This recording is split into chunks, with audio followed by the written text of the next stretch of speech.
பூமியின் மிக தனிமையான இடம் இது. பசிபிக் பெருங்கடலின் நடுவே நாகரிகத்திலிருந்து ஆயிரக்கணக்கான மைல்கள் தொலைவில் ஒரு நம்ப முடியாத மர்மம் ஒளிந்திருக்கிறது. எகிப்தின் பிரமிடுகளை பற்றி நமக்கு தெரியும். சீன பெருஞ்சுவரை பற்றி நாம் வியந்து பேசியிருப்போம். ஆனால் மனித வரலாற்றிலேயே மிகவும் விசித்திரமான, அதே சமயம் சாத்தியமே இல்லாத ஒரு பொறியியல் அதிசயம் இந்த கடலுக்கு அடியில் ஒரு பவளப்பாறையின் மீது மிதந்து கொண்டிருக்கிறது என்பது உங்களுக்கு தெரியுமா? இதன் பெயர் நான் மடால். உள்ளூர் மக்கள் இதை பேய் நகரம் என்று அழைக்கிறார்கள். இங்கே இரவில் தங்கினாலே மரணம் நிச்சயம் என்ற பயம் இன்றும் அந்த மக்களிடையே இருக்கிறது. ஆனால் வெறும் மூட நம்பிக்கைகளை தாண்டி இங்கே இருக்கும் உண்மையான அதிசயம் நம்மை திகைக்க வைக்கிறது. இது நிலத்தில் கட்டப்பட்ட நகரம் அல்ல. இது கடலின் மீது தண்ணீருக்கு மேலே கட்டப்பட்ட ஒரு கற்கோட்டை. நன்கு கவனியுங்கள். இவை செங்கற்கள் அல்ல. இவை ஒவ்வொன்றும் பல டன்கள் எடையுள்ள எரிமலை பாறைகள். பசால்ட் என்று அழைக்கப்படும் இந்த ஒவ்வொரு கல்லும் சுமார் 5 முதல் 50 டன்கள் வரை எடை கொண்டவை. இந்த நகரம் மொத்தம் 72 செயற்கை தீவுகளால் உருவாக்கப்பட்டுள்ளது. இந்த தீவுகள் அனைத்தையும் இணைக்க மனிதர்களால் உருவாக்கப்பட்ட கால்வாய்கள் உள்ளன. அதனால்தான் இதை பசிபிக் பெருங்கடலின் வெனிஸ் என்று சிலர் அழைக்கிறார்கள். ஆனால் வெனிஸ் நகரை விட இது மிக மிக மர்மமானது. எகிப்தின் கீசா பிரமிடை கட்டுவதற்கு பயன்படுத்தப்பட்ட கற்களை விட அதிக எடையுள்ள கற்கள் இங்கே பயன்படுத்தப்பட்டுள்ளன என்று ஆய்வாளர்கள் கூறுகிறார்கள். மொத்தம் 7,50,000 மெட்ரிக் டன் எடையுள்ள பாறைகள். இங்குதான் நம்மை உறைய வைக்கும் கேள்வி எழுகிறது. இந்த நகரம் கிபி 1200க்கும் 1500க்கும் இடைப்பட்ட காலத்தில் சவுடலோயர் வம்சத்தால் கட்டப்பட்டது என்று வரலாறு கூறுகிறது. அந்த காலத்தில் சக்கரம் கண்டுபிடிக்கப்படவில்லை. இரும்பு கருவிகள் கிடையாது. நவீன இயந்திரங்கள் எதுவுமே இல்லாத ஒரு காலம் அது. அப்படி இருக்க நடுக்கடலில் ஒரு பவள பாறையின் மீது 50 டன் எடையுள்ள பாறைகளை எப்படி நகர்த்தினார்கள்? இந்த தீவில் இந்த பாறைகள் இயற்கையாக கிடைப்பதில்லை. இவை பல மைல்கள் தொலைவில் உள்ள எரிமலை பகுதிகளில் இருந்து வெட்டி எடுக்கப்பட்டு அடர்ந்த காடுகள் வழியாகவும் ஆழமான கடல் வழியாகவும் இங்கே கொண்டு வரப்பட்டுள்ளன. இன்றைய நவீன கிரேன்கள் மற்றும் கப்பல்கள் இல்லாமல் இதை செய்வது சாத்தியமே இல்லை என்று பொறியியலாளர்கள் கூறுகிறார்கள். ஆனால் அவர்கள் அதை செய்திருக்கிறார்கள். எப்படி? எந்தவிதமான மண் தரையும் இல்லாமல், அஸ்தானரம் இல்லாமல், கடலுக்குள் கற்களை மட்டுமே போட்டு அடுக்கப்பட்ட இந்த நகரம் நூற்றாண்டுகளை கடந்தும் இன்றும் கம்பீரமாக நிற்கிறது. இதை யார் கட்டினார்கள்? எதற்காக கட்டினார்கள்? இவ்வளவு சிரமப்பட்டு கட்டப்பட்ட இந்த நகரத்தை திடீரென்று ஏன் அனைவரும் கைவிட்டு ஓடினார்கள்? வரலாற்றின் பக்கங்களில் புதைந்து போன ஒரு சாம்ராஜ்யத்தின் ரத்தம் தோய்ந்த உண்மை கதை இது. மாயாஜாலங்கள் எதுவும் இல்லை, மந்திரங்கள் இல்லை. இது மனிதனின் அசுர உழைப்பால் உருவான ஒரு மர்மம். வாருங்கள், பசிபிக் கடலின் ஆழத்தில் புதைந்திருக்கும் நான் மடால் என்ற அதிசயத்தின் உள்ளே செல்வோம். பொன்பை தீவின் தென்கிழக்கு மூலையில் பசிபிக் பெருங்கடலின் அலைகள் ஓயாமல் அடிக்கும் இடத்தில் நான் மடால் அமைதியாக உறங்கிக் கொண்டிருக்கிறது. இந்த இடத்தை உள்ளூர் மக்கள் சொர்க்கத்தின் பாலம் என்று அழைக்கிறார்கள். ஆனால் இந்த சொர்க்கத்தை கட்டியெழுப்ப அவர்கள் அனுபவித்த நரகம் கொஞ்ச நஞ்சமல்ல. நாம் இப்போது பார்க்க போவது நவீன அறிவியலால் கூட முழுமையாக விளக்க முடியாத ஒரு கட்டுமான அதிசயம். இந்த நகரத்தின் பெயர் நான் மடால் என்பதற்கு உள்ளூர் மொழியில் இடைவெளிகளுக்குள் என்று பொருள். அதாவது கால்வாய்களுக்கு இடையே அமைந்த தீவுகள் என்று அர்த்தம். இந்த நகரத்தின் பரப்பளவு சுமார் 200 ஏக்கர், அதாவது சுமார் 100 கால்பந்து மைதானங்களின் அளவு. ஆனால் நிலத்தில் 100 கால்பந்து மைதானங்களை கட்டுவது வேறு, ஆழமான கடலுக்கு நடுவே பவள பாறைகளின் மீது கட்டுவது வேறு. இதை கட்டுவதற்கு பயன்படுத்தப்பட்ட அந்த கருப்பு நிற பாறைகள் சாதாரணமானவை அல்ல. அவை எரிமலை குழம்புகள் குளிர்ந்து உருவான பிரிஸ்மாட்டிக் பசால்ட் பாறைகள். இயற்கை இவற்றுக்கு அறுகோண வடிவத்தை அளித்திருக்கிறது. மனிதர்கள் செதுக்காமலே இவை தூண்கள் போல காட்சியளிக்கின்றன. ஆனால் பிரச்சனை வடிவம் அல்ல, எடை. ஒவ்வொரு பாறையும் சராசரியாக 50 டன் எடை கொண்டது. மிகப்பெரிய பாறைகள் 50 டன் வரை இருக்கும். இதை பொன்பை தீவின் மறுபக்கம் உள்ள எரிமலை பகுதியில் இருந்து வெட்டி எடுத்திருக்கிறார்கள். அங்கிருந்து சுமார் 25 மைல்கள் தூரம் கடலில் கொண்டு வந்திருக்கிறார்கள். நவீன பொறியாளர்கள் ஒரு கணக்கை முன்வைக்கிறார்கள். ஒரு மூங்கில் படகு 50 டன் எடையுள்ள பாறையை தாங்க வேண்டும் என்றால் அந்த படகு எவ்வளவு பெரியதாக இருக்க வேண்டும்? அது கிட்டத்தட்ட சாத்தியமற்றது. அப்படியே கொண்டு வந்தாலும் அதை தண்ணீருக்குள் இருக்கும் பவளப்பாறையின் மீது எப்படி துல்லியமாக அடுக்கினார்கள்? அவர்கள் ஒரு விசித்திரமான முறையை கையாண்டார்கள். மரக்கட்டைகளை வைத்து வீடு கட்டுவது போல லா கேபின் ஸ்டைலில் இந்த பாறைகளை ஒன்றன் மேல் ஒன்றாக குறுக்கும் நெடுக்குமாக அடுக்கினார்கள். இடையில் எந்த சிமெண்டோ களிமண்ணோ பயன்படுத்தப்படவில்லை. வெறும் கற்களின் எடை மற்றும் ஈர்ப்பு விசை மட்டுமே இந்த சுவர்களை நூற்றாண்டுகளாக தாங்கி பிடிக்கிறது. சரி, இவ்வளவு கஷ்டப்பட்டு இதை யார் கட்டினார்கள்? ஏன் கட்டினார்கள்? கிபி 1100களில் பொன்பை தீவுக்கு 2 அந்நியர்கள் வந்தார்கள். ஒலிசிப்பா மற்றும் ஒலோசோபா என்று அழைக்கப்பட்ட சகோதரர்கள். இவர்கள் மந்திர தந்திரம் தெரிந்தவர்கள் என்று உள்ளூர் உள்ளூர் கதைகள் கூறுகின்றன. ஆனால் வரலாற்று ரீதியாக பார்த்தால் இவர்கள் மிகச்சிறந்த நிர்வாகிகள் மற்றும் ஆக்கிரமிப்பாளர்கள். இவர்கள் நிறுவிய சாம்ராஜ்யத்தின் பெயர்தான் சவுதுலாயர் வம்சம். சவுதுலாயர் மன்னர்கள் சாதாரண அரசர்கள் அல்ல, அவர்கள் சர்வாதிகாரிகள். பொன்பை தீவு முழுவதையும் அவர்கள் தங்கள் கட்டுப்பாட்டுக்குள் கொண்டு வந்தார்கள். இந்த தீவில் பல பழங்குடியின தலைவர்கள் இருந்தார்கள். அவர்கள் ஒவ்வொருவரும் ஒரு சிறிய நிலப்பரப்பை ஆட்சி செய்து வந்தார்கள். சவுதுலாயர் மன்னர்களுக்கு ஒரு பயம் இருந்தது, இந்த தலைவர்கள் அனைவரும் ஒன்று சேர்ந்தால் தங்கள் ஆட்சி கவிழ்ந்துவிடும் என்று. அதனால் அவர்கள் ஒரு தந்திரமான திட்டத்தை தீட்டினார்கள். அதுதான் நான் மடால். இது ஒரு தலைநகரம் மட்டுமல்ல, இது ஒரு அரசியல் சிறைச்சாலை. சவுடலாயர் மன்னர்கள் தீவின் அனைத்து பழங்குடி தலைவர்களையும் கட்டாயப்படுத்தி நான் மடாலுக்கு குடிபெயர வைத்தார்கள். நீங்கள் கடவுளுக்கு அருகில் இருக்க வேண்டும், புனிதமான நகரத்தில் இருக்க வேண்டும் என்று காரணம் கூறினார்கள். ஆனால் உண்மையான காரணம் வேறு. தலைவர்கள் அனைவரும் மன்னனின் கண் பார்வையில் ஒரே இடத்தில் இருந்தால் அவர்களால் மன்னருக்கு எதிராக சதித்திட்டம் தீட்ட முடியாது. இது பிரான்ஸ் நாட்டின் மன்னர் லூயி 14 வெர்சாய்ஸ் அரண்மனையில் செய்த அதே உத்தி. எதிரிகளை நண்பர்களாக அருகில் வைத்துக் கொள்வதை விட கைதிகளாக அருகில் வைத்துக் கொள்வதே சிறந்தது என்று சவுடலாயர் மன்னர்கள் நினைத்தார்கள். இந்த நகரம் சமூக ரீதியாக மிகவும் கடுமையாக பிரிக்கப்பட்டிருந்தது. மடால் போ என்று அழைக்கப்பட்ட பகுதி கல்லறைகளுக்கும் மதச் சடங்குகளுக்கும் ஒதுக்கப்பட்டது. இங்கேதான் அரச குடும்பத்தினரின் உடல்கள் புதைக்கப்பட்டன. சாதாரண மக்கள் இந்த பக்கம் தலை வைத்து கூட படுக்க முடியாது. மீறினால் மரண தண்டனை. அரசர்கள் வாழ்ந்த பகுதி பான் கடிரா என்று அழைக்கப்பட்டது. இங்கே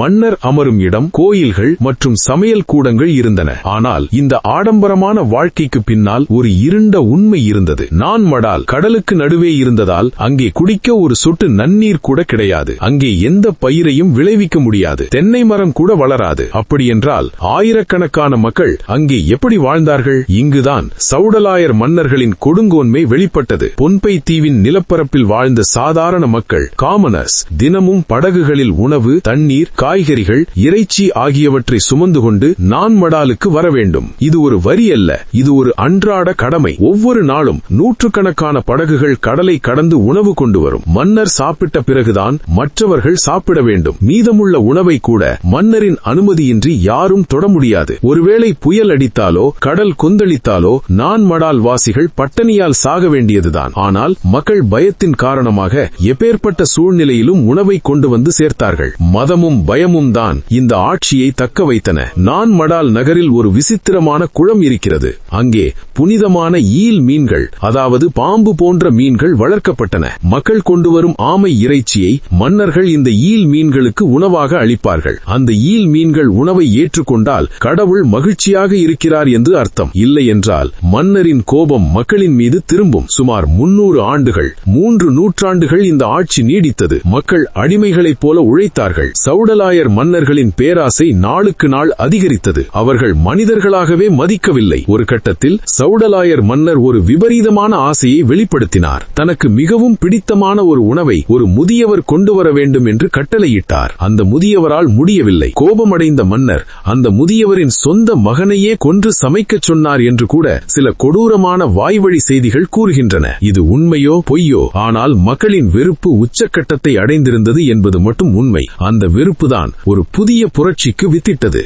கிபி 1628 பொன்பை தீவின் வரலாற்றை மாற்றி அமைத்த ஆண்டு. தொலைதூர தீவான கோஸ்ரே என்ற இடத்திலிருந்து ஒரு பெரிய போர்ப்படை வந்தது. அதன் தலைவன் பெயர் ஐசோ கெலகல். இவனை பற்றி பல கதைகள் உள்ளன. இவன் இடி மின்னல் கடவுளின் மகன் என்று மக்கள் நம்பினார்கள். ஆனால் உண்மையில் இவன் சவுடலாயர் ஆட்சியால் பாதிக்கப்பட்ட மக்களின் மீட்பராக வந்தான். ஐசோ கெலகல் தனது 333 வீரர்களுடன் நான்மடால் நகரை முற்றுகையிட்டான். ஆனால் வலிமையான மதில்களை கொண்ட நான்மடால் நகரை அவ்வளவு எளிதாக வீழ்த்த முடியவில்லை. போர் பல நாட்கள் நீடித்தது. வரலாறு ஒரு சுவாரஸ்யமான திருப்பத்தை சந்தித்தது. ஐசோ கெலகேலின் படைகள் சோர்வடைந்திருந்த நேரம். தோல்வியின் விளிம்பில் அவர்கள் இருந்தார்கள். அப்போது ஐசோ கெலகேலின் படையில் இருந்த ஒரு வீரன் திடீரென தன் கையில் இருந்த ஈட்டியை தூக்கி எறிந்துவிட்டு எதிரிகளை நோக்கி தனியாக ஓடினான். அவன் பெயர் நான் சப்வே. அவன் எதிரிகளை நோக்கி சவால் விட்டான். அந்த தைரியம் சோர்ந்து போய் இருந்த ஐசோகெலகேலின் வீரர்களுக்கு புதிய இரத்தத்தை பாய்ச்சியது. அவர்கள் மூர்க்கமாக தாக்கத் தொடங்கினார்கள். சௌடலாயர் வம்சத்தின் கடைசி மன்னன் போரில் தோற்கடிக்கப்பட்டான். கடைசி சௌடலாயர் மன்னன் நான்மடால் நகரின் ஒரு கால்வாயில் விழுந்து ஒரு மீனாக மாறிவிட்டதாக புராணங்கள் கூறுகின்றன. ஆனால் உண்மை என்னவென்றால் அத்துடன் அந்த சர்வாதிகார ஆட்சி முடிவுக்கு வந்தது. ஐசோகெலகேல் வெற்றியடைந்தாலும் அவர் நான்மடால் நகரில் தொடர்ந்து வசிக்க விரும்பவில்லை. அந்த நகரம் இரத்தத்தாலும் கண்ணீராலும் கட்டப்பட்டது என்பதை அவர் அறிந்திருந்தார். இருப்பினும் அவர் நான் மார்க்கி என்ற புதிய ஆட்சி முறையை உருவாக்கினார். இது சௌடலாயர் முறையை விட சற்று மென்மையானது. ஆனால் அதிகாரம் இன்னும் தலைவர்களிடமே இருந்தது. ஆனால் நான்மடால் நகரின் பொற்காலம் அஸ்தமிக்க தொடங்கியது. மன்னர்கள் மாறி மாறி ஆட்சி செய்தாலும் அந்த நகரை பராமரிப்பது மிகவும் கடினமாக இருந்தது. நன்னீர் இல்லாத, உணவு இல்லாத அந்த தீவில் வாழ்வது புதிய தலைமுறைக்கு ஒரு தண்டனையாகவே தெரிந்தது. 1800களின் தொடக்கத்தில் ஈரோப்பியர்கள் இந்த பகுதிக்கு வந்தபோது நான்மடால் கிட்டத்தட்ட கைவிடப்பட்ட நிலையில் இருந்தது. ஒரு காலத்தில் அதிகாரத்தின் உச்சத்தில் இருந்த நகரம் இப்போது அமைதியாக தூங்கிக் கொண்டிருந்தது. ஆனால் அந்த மர்மம் இன்றும் தொடர்கிறது. இவ்வளவு பெரிய பாறைகளை எந்தவித இயந்திரமும் இல்லாமல் எப்படி தூக்கினார்கள் என்ற கேள்விக்கு அறிவியலாளர்கள் இன்னும் முழுமையான பதிலை தேடிக் கொண்டிருக்கிறார்கள். மின்காந்த அலைகளை பயன்படுத்தி பாறைகளை மிதக்க வைத்தார்கள் என்று சிலர் கூறுகிறார்கள். இல்லை, மிகப்பெரிய சாய்தளங்களை அமைத்தார்கள் என்று சிலர் கூறுகிறார்கள். ஆனால் கடலுக்கு நடுவே சாய்தளம் அமைப்பது எப்படி சாத்தியம்? இன்றும் உள்ளூர் மக்கள் நான்மடால் நகருக்குள் இரவில் செல்வதில்லை. அங்கே பழைய மன்னர்களின் ஆவிகள் சுற்றுவதாகவும் இரவில் அங்கே விசித்திரமான ஒளி தெரிவதாகவும் அவர்கள் நம்புகிறார்கள். 1907 ஜெர்மன் ஆளுநர் ஒருவர் உள்ளூர் மக்களின் எச்சரிக்கையை மீறி அங்கே இரவில் தங்கினார். மறுநாள் காலை அவர் மர்மமான முறையில் இறந்து கிடந்தார். வெயிலின் தாக்கம் என்று மருத்துவர்கள் கூறினாலும் உள்ளூர் மக்கள் அதை நம்பவில்லை. சௌடலாயரின் சாபம் இன்றும் தொடர்வதாக அவர்கள் நம்புகிறார்கள். இது வெறும் கற்களாலான நகரம் அல்ல, இது மனித மனதின் வலிமைக்கும் அதே சமயம் அதிகார வெறிக்கும் ஒரு சாட்சி. இயற்கையை வென்று கடலின் மீது நகரத்தை கட்ட நினைத்த மனிதன் இறுதியில் இயற்கையிடமே சரணடைந்த கதை இது.